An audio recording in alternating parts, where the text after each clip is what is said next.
Hello, my name is Sommerville Johnston. I'm a licensed professional counselor, somatic experiencing practitioner, and yoga instructor. And in this video, I'm going to be talking about different types of self-care and how we can listen to our bodies to try to determine really what type of self-care is best for us as we navigate feeling different every day, as we navigate different seasons of our lives, different seasons of the year, and also this chaotic time of global pandemic and increased stress. And of course, as you navigate your own diagnosis or the diagnosis of a loved one, and the many ways in which your body or their body may change during the course of treatment, having different needs arise.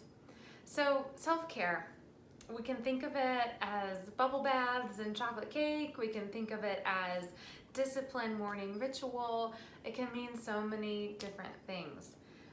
What I want to offer and invite you to consider is that self-care is both a discipline, but it is also an intuitive and listening practice where we take the time to tune in and discover what's best for us on any given day and any given moment.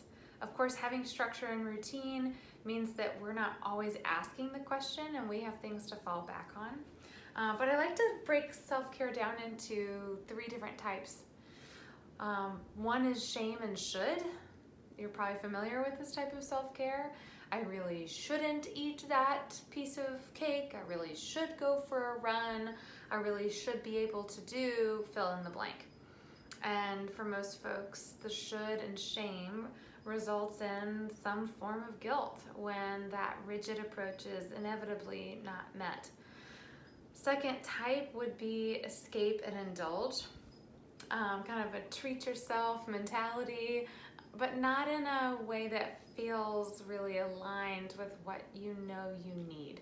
So the escape and indulge is often a result of trying to shame and should ourselves and then having the pendulum swing into that escape and indulge category of collapsing in front of the TV, losing hours in front of a screen, eating mindlessly, so kind of self-soothing through some form of sugar or alcohol or something that just takes the edge off of life. And then the third category I would call nurture and tend. And that, obviously, the way that it sounds is a lot more in alignment with what our bodies need. But I'm going to walk us through a little activity so that we can get clear on how to tell the difference between these three types of self-care. Because it's not the activity itself, it's not the behavior. So maybe for some people or in some moment, we might shame and should ourselves about getting some exercise. But in another moment, that same type of exercise might really feel nurturing and tending. And sometimes it's just the intention that we carry as we approach this activity that makes all the difference. So think about an activity that you, at some point in your life, have said that you should do. And bring that to mind right now. Notice, like, oh, I really should get up at 5:30 every morning to go for a run. I'm just gonna throw that example out. And then notice when you hold that should in your mind, what happens in your body?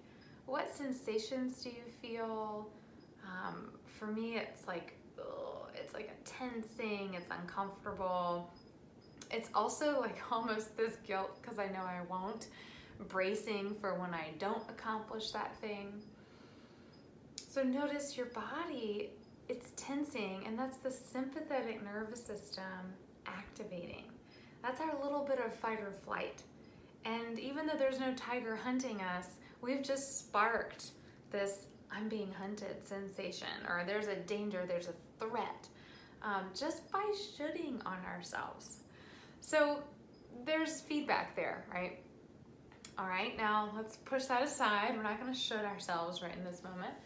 Now think of an activity or behavior that for you has maybe fallen more into that escape and indulge category. And so that might be after the should, and you might find yourself crashing in front of Netflix with your pint of ice cream. And just bring this to mind right now. Like when I think about my escaping and indulging, and I'm not talking about that wonderful ice cream cone that you're tasting every lick and it's in the middle of a hot day and it feels so cooling and right. I'm not talking about that. I'm talking about the pint that's disappearing and that you're not even tasting, or if you are tasting, you realize your mouth isn't even enjoying. And so there's sort of like, maybe there's like a little queasy response, or maybe you feel sort of disconnected from your body. I would put that in that category of collapse, like, ooh, more. I'm gonna liken it to a freeze response, to that dropping out of the parasympathetic nervous system, where we're disconnecting from ourselves because it's too uncomfortable to stay present. So again, there's feedback here. There's feedback in how our body engages in these activities. All right, now, what for you is nurturing and tending of your body? It can be so easy to fall back into the shoulds. Well, I'm supposed to do this. I've read this. This is what's good for me. When's the last time you did something for your body that felt energizing, restorative, restful, but not in a collapse and disconnect sort of way? Maybe it was when you decided to walk around the block or even the house, right? And you said, you know, my body needs some movement. I've been too still, and that movement felt good. Or maybe it's when you drank a glass of water when you woke up in the morning and you just felt your cells expanding and soaking up that nourishment. It can be tiny, but bringing to mind one of these examples, or maybe it's just imagining doing something like that. And notice what happens again in your body and how your body responds to even the thought of it. And I know for me, there's like a little bit of an energizing effect. Or maybe if I'm imagining something restful, there's like a release from the burden I've been carrying. And allowing that in, that's the body saying, this is what I want. This is what I need. This is nurturing. This is tending of me.